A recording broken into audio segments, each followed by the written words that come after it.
Many neighborhoods across the state, including here in Chelsea where I'm standing, were slashed in half by Democrats as they redrew maps to heavily favor their own party. So all of this is good news for Republicans, but it comes with the cost of confusion. We don't know exactly when we're going to be voting. Many voters don't really have an idea of who they're voting for, and we're still getting a handle on how much all of this is going to cost.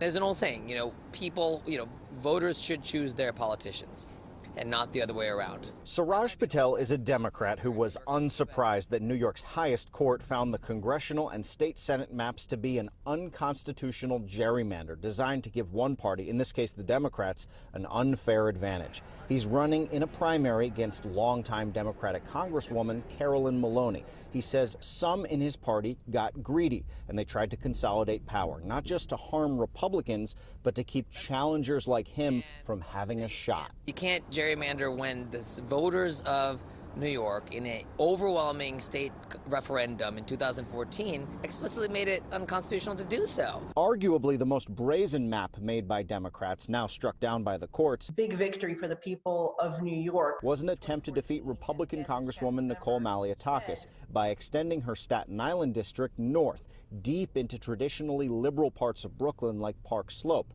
Now all the maps across the entire state for Congress and the state Senate need to be redrawn under the supervision of a judge and a neutral expert. And historically, when that happens, the lines do not change much. I expect that my map will be relatively similar to the communities that I represent now. But redrawing those maps will take about a month and likely force the state to put on two low turnout summer primaries, one already scheduled for June 28th for the state assembly and statewide offices like governor, and another one in August for the new maps. There's deep concern among the candidates about the cost and confusion. New York City Public Advocate Jumaane Williams is running for governor as a Democrat.